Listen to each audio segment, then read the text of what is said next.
Bonjour à tous les secondes 6, je vous avais demandé de chercher l'exercice 19, page 79.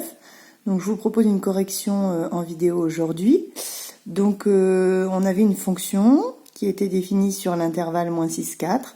Et la première chose à faire, c'était de compléter le tableau de valeurs avec les différentes images.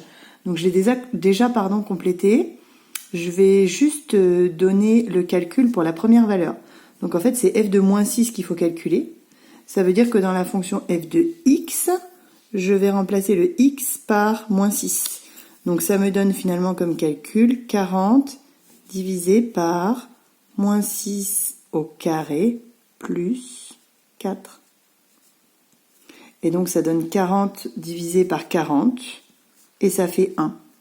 Vous pouvez faire exactement la même chose en remplaçant ensuite x par -4, puis -2, puis -1, etc. jusqu'à la valeur 4.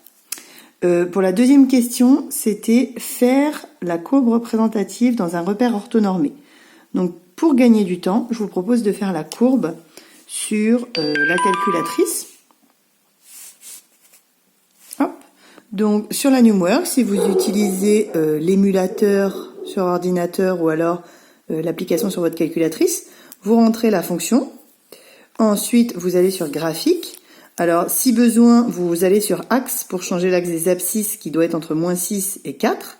Et l'axe des ordonnées, vous laissez auto. Voilà la courbe que vous obtenez. Et donc, grâce à cette courbe, on peut, pour la question 3, faire le tableau de variation.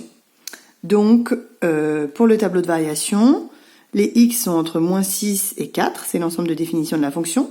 On constate qu'elle est croissante puis décroissante. Donc, on met deux flèches, une croissante, une décroissante. On observe que le maximum est atteint pour x égale 0 et que ce maximum, comme image, c'est 10. On le voit aussi dans le tableau de valeurs. Donc 0, 10. L'image de -6, on la complète, c'est 1. L'image de 4, c'est 2. Voilà, votre tableau de variation est complet. Et donc, je rappelle que la valeur ici s'appelle un maximum. Donc, le maximum, c'est 10 atteint pour la valeur x égale 0. Bonne journée à tous, à bientôt.